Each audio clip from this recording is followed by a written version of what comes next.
के बाद रुक करेंगे मध्य प्रदेश बुलेटिन की ओर, जिसमें बात होगी छतरपुर की, जहां बगौता शाला में शिक्षक और सुविधा की कमी के कारण पढ़ाई संकट में है और सुधार कब होगा ये सवाल बना हुआ है। इसके साथ ही बात होगी उज्जैन की, जहां थाना घटिया क्षेत्र में हाईवे पर हुई मारपीट की घटना में पुलिस ने तत्परता दिखाते हुए 4 आरोपियों को गिरफ्तार कर कानून व्यवस्था पर जनता का विश्वास और मजबूत किया है। ऐसी तमाम खबरों पर विस्तार से होगी चर्चा। आगरमालवा में नशे से दूरी है जरूरी अभियान के तहत कलेक्टर राघवेंद्र सिंह की अध्यक्षता में जिला मुख्यालय में एक महत्वपूर्ण बैठक हुई, जिसमें विधायक मधु गहलोत, पूर्व विधायक रेखा रत्नाकर, पूर्व विधायक गोपाल परमार, जिला पंचायत अध्यक्ष प्रतिनिधि, भाजपा जिला अध्यक्ष, पुलिस अधिकारी, बैजनाथ मंदिर प्रबंधन समिति के सदस्य और अन्य विभागीय अधिकारी मौजूद रहे। बैठक का उद्देश्य जिले में बढ़ते नशे की समस्या पर नियंत्रण और जन जागरूकता बढ़ाना था। पुलिस अधीक्षक विनोद कुमार सिंह ने प्रेरक और जागरूकतापूर्ण उद्बोधन दिया। आगरमालवा से सीनू संवाददाता अर्श अहमद कुरैशी की रिपोर्ट। मध्य प्रदेश सरकार शिक्षा के अधिकार और उच्च शिक्षा को लेकर बड़े दावे करती है, लेकिन छतरपुर जिले की शासकीय प्राथमिक शाला बगौता की जमीनी हकीकत अलग है। स्कूल में कुल 4 शिक्षक पदस्थ होने के बावजूद केवल 2 शिक्षक ही 95 छात्रों को पढ़ा रहे हैं। 1 से 5 तक की कक्षाएं सिर्फ 2 कमरों में संयुक्त रूप से चल रही है, जिससे पढ़ाई प्रभावित हो रही है। प्रभारी प्रधान अध्यापक राजेश कुमार शुक्ला ने बताया कि 5 अतिरिक्त कक्ष हैं, लेकिन उनमें सिर्फ 2 ही ठीक हैं, बाकी जीर्ण शीर्ण हालत में हैं। हाल ही में बारिश से बाउंड्री वॉल गिर गई और पानी से कक्षाएं भी भरी, जिससे पढ़ाई 2 दिन रुकी। 2 शिक्षिकाएं लंबे समय से अवकाश पर हैं, जबकि नए शिक्षकों की नियुक्ति नहीं हुई है। शौचालय भी खराब हालत में है, जिससे बच्चों को दिक्कत हो रही है। अधिकारियों को शिकायत के बावजूद कोई सुधार नहीं हो पाया है। अब ये देखना बाकी है कि शाला की व्यवस्था में कब सुधार होगा। सर, प्राथमिक शाला बगौता में किस प्रकार की अव्यवस्थाएं हैं? बरसात के दिनों में पानी भरने की शिकायत आई थी, बाउंड्री वॉल भी गिर गई है जी। तो क्या कार्रवाई आपके द्वारा अवगत कराया गया वरिष्ठ अधिकारियों को? मैंने जिला शिक्षा अधिकारी एवं डीपीसी कार्यालय और बीआरसी को मैंने लिखित में सूचना दी है। अब तक कोई कार्रवाई नहीं हुई? इन्होंने ये कार्रवाई में लेटर भेजा है गिरवाने के लिए कि आप गिरवाइएगा। तो आप कैसे गिराएंगे? हम नहीं गिरा नहीं पाएंगे, क्योंकि ना हम टेक्निकल है, इसमें कुछ घटना घट जाती है, इसके लिए कौन जिम्मेदार होगा? अभी कौन आया था सर? अभी इंजीनियर साहब आए थे। क्या बोल रहे? लेटर दे गए ये आप गिरवाइएगा।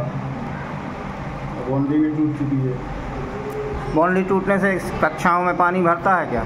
कक्षाओं में पानी आया था, 5 फुट पानी रहा था स्कूल के अंदर। कितने दिन भरा रहा? 1 ही दिन। कैसे पढ़ाई हुई उस दिन? उस दिन छुट्टी घोषित हुई थी शासन द्वारा, कलेक्टर द्वारा। अपने यहाँ सर कितने टीचर पदस्थ हैं? 4। अभी वर्तमान में कितने टीचर हैं? वर्तमान 2 टीचर हैं, 2 लोग CCL पर चल रहे हैं। अच्छा, छुट्टी पे चल रहा है। तो सर कक्षाएं कैसे संचालित हो रही हैं? कक्षा हम ही लोग संचालित कर रहे हैं। तो एक ही कमरे में संचालित हो रही है? 2 कमरों में संचालित हो रही है, इस तीसरे में भी लग जाती है रूम में।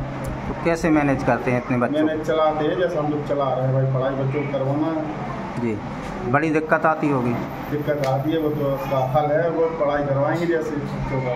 मतलब आप स्वयं क्लास लेते हैं और स्वयं लेते हैं हम लोग क्लास? मैडम भी लेती हैं? मैडम भी लेती क्लास। अभी आज कौन सी मैडम ले रही हैं क्लास? ये श्रीमती मिथिलेश श्रीवास्तव। अच्छा, बच्चे कितने हैं सर अपने यहाँ? बच्चे हो गए हमारे यहाँ पर अभी 95 बच्चे। तो 2 टीचर कैसे बड़ी उसके मैनेज कर पाते होंगे? अब ये आप ही लोग देखो कैसे चल रहा है। क्या कहेंगे, शासन को और शिक्षक नियुक्त करने चाहिए? शिक्षक को भेजना चाहिए किसी न किसी, ताकि व्यवस्था बनी रहे जी। तो सर आपके द्वारा क्या प्रयास किए जा रहे हैं बिल्डिंग को जो जगह जगह से जीर्ण शीर्ण हो रही है इसके लिए? इसके लिए अभी तो हम कुछ नहीं कर पाएंगे, हमने लिखित में दे दिया, सूचना हम कर चुके हैं जी। सर जो डैमेज है कक्षाएं, वहाँ पे क्लासें लगती हैं? बस उसमें कोई क्लासें नहीं लग रही हैं। जो पानी का रिसाव होता है उसमें कोई क्लासें नहीं लग रही हैं। तो वरिष्ठ अधिकारियों को सूचना दे दी है आपने? हाँ, वरिष्ठ अधिकारी को सूचना दे चुके हैं। सर मेंटेनेंस की राशि आती है, उससे कोई निर्माण कराने की योजना है आपकी? मेंटेनेंस की राशि आएगी, उसमें जो कुछ बनेगा वो हम कर सकते हैं। क्या शुभ नाम है सर आपका? राजेश कुमार शुक्ला, प्रभारी शिक्षक बगौता। अभी प्रभारी प्रधानाध्यापक हैं आप? हाँ। छतरपुर से सीनियर संवाददाता कुलदीप सक्सेना की रिपोर्ट। धार में इंदौर डिवीजन के उपायुक्त जनजातीय विभाग ब्रिजेश पांडे ने पिछले 2 दिनों में जिले के 1145 छात्रावासों का निरीक्षण किया।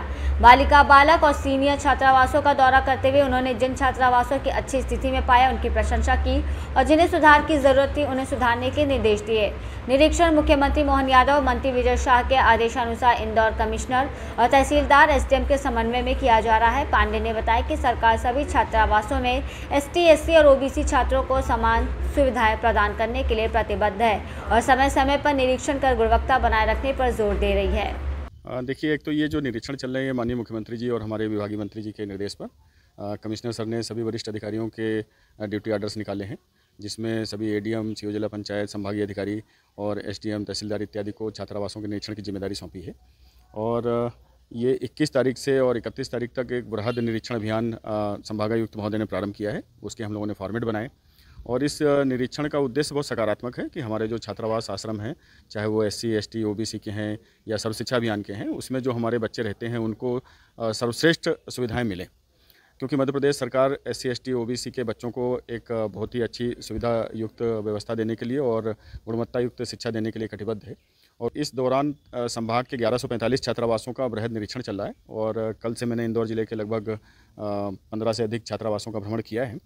अधिकांश जगह व्यवस्थाएं काफ़ी अच्छी हैं, कुछ कमियां हैं, कुछ जगह मरम्मत की आवश्यकता है, कुछ जगह थोड़ा बच्चों से काउंसलिंग करने की आवश्यकता है। बच्चे नए आए हैं तो उनकी कुछ होम सिकनेस रहती है, उसके संबंध में निर्देश दिए हैं कि उनके पालकों की बैठक बुलाई जाए, उनकी पालकों से बात कराई जाए, भोजन उनको बिल्कुल नाश्ता और भोजन ताज़ा दिया जाए और समय से दिया जाए। बच्चों के स्वास्थ्य परीक्षण के संबंध में निर्देश दिए गए हैं। जो विद्युत के खुले तार हैं वो किसी भी प्रकार से स्वीकार्य नहीं है, उनको तत्काल बंद करने के निर्देश दिए हैं।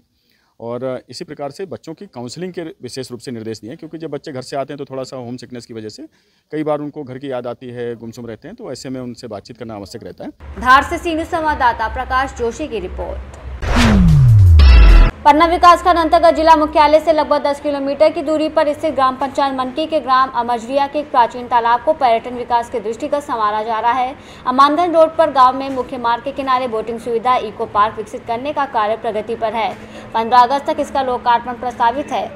कलेक्टर सुरेश कुमार ने पर्यटन विकास की संभावनाओं के मद्देनजर विकसित किए जा रहे स्थल का निरीक्षण किया और अधिकारियों से विभिन्न विकास कार्यों के संबंध में जानकारी लेकर आवश्यक निर्देश दिए। जिला पंचायत के मुख्य कार्यपालन अधिकारी उमराव सिंह मरावी द्वारा विकास कार्य योजना के बारे में अवगत कराया गया। इस मौके पर जिला कलेक्टर ने इस सार्थक प्रयास की प्रशंसा की और आगंतुकों की सुविधाओं और सुरक्षा के मापदंड के अनुसार अविलंब जरूरी कार्य पूर्ण कराने के निर्देश भी दिए। जिला कलेक्टर द्वारा अधिकारियों के साथ बोटिंग का लुत्फ उठाया गया। परिसर में विभिन्न प्रजातियों के फलदार और छायादार पौधों का रोपण भी किया गया।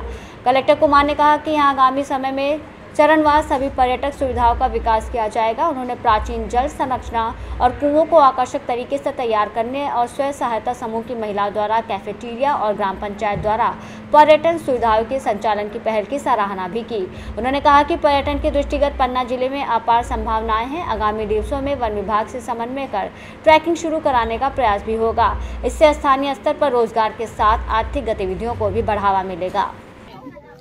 पन्ना जिला पर्यटन के लिए महत्वपूर्ण है और विशेषकर मानसून के सीजन में तो प्राकृतिक झरने आदि तालाब बहुत सुंदर यहाँ पे हैं। इसी दृष्टि से हम लोगों ने ये अमझरिया में एक नेचुरल स्पॉट है, पीछे आप देख रहे होंगे तालाब का, इसमें बोटिंग का और इको पार्क डेवलप करने का निर्णय लिया गया है। प्रारंभिक तौर पे थोड़ी थोड़ी व्यवस्थाएं जुटाई गई हैं। यहाँ रेस्पॉन्स अच्छा रहता है तो भविष्य में और बेहतर यहाँ पे पर्यटन स्थल डेवलप किया जाएगा। ग्राम पंचायत फिलहाल इसको संचालित करेगी। स्थानीय सेल्फ हेल्प ग्रुप को भी यहाँ कैफेटेरिया आदि का व्यवस्था करने का इंतजाम रहेगा। पीछे फॉरेस्ट एरिया है, हम फॉरेस्ट ऑफिसर से भी समन्वय करके एक ट्रैकिंग का भी यहाँ पे फॉरेस्ट ट्रैकिंग का भी प्लान हम लोग कर रहे हैं। तो ये जगह डेवलप होने से पन्ना जिले में पर्यटन की संभावनाओं को बढ़ोतरी मिलेगी। आसपास के गांव में और शहर भी पास में ही है, आर्थिक गतिविधियों को भी इसमें बढ़ोतरी मिलेगी। तो इस दिशा में हम लोगों ने सोच के काम किया है। पन्ना से सी न्यूज़ संवाददाता रफी खान की रिपोर्ट। विगत दिनों थाना घटिया क्षेत्र अंतर्गत हाईवे पर हुई मारपीट की घटना को लेकर पुलिस ने तत्परता से कार्रवाई की है। घटना को लेकर के भारतीय न्याय संहिता की अलग अलग धाराओं बीएनएस के तहत मामला पंजीबद्ध किया गया। इस मामले में पुलिस ने 4 आरोपियों को गिरफ्तार किया है। गिरफ्तार किए गए आरोपियों में से एक सेमलखेड़ी जिला शाजापुर का निवासी है, दूसरा लक्ष्मीपुर कॉलोनी इंदौर का रहने वाला है, जबकि 2 आरोपी सोनकक्ष क्षेत्र से हैं। पुलिस टीम ने घटनास्थल पर पहुंचकर त्वरित कार्रवाई करते हुए सभी आरोपियों को हिरासत में लिया। इस कार्रवाई में थाना प्रभारी करण खोवाल के नेतृत्व में प्रधान आरक्षक शांतिलाल जाट, प्रधान आरक्षक वीरपाल सिंह, नितिन पटवा, आरक्षक स्वरूप, आरक्षक रुपेश परले और सैनिक कमल की अहम भूमिका रही। पुलिस की सक्रियता से क्षेत्र में कानून व्यवस्था को लेकर नागरिकों में विश्वास मजबूत हुआ है। उज्जैन से सी न्यूज़ संवाददाता विजय सोलंकी की रिपोर्ट। फिलहाल के लिए मध्य प्रदेश बुलेटिन में बस इतना ही। आप बने रहिए सी न्यूज़ भारत के साथ। हर खबर आपके साथ, आपके हाथ।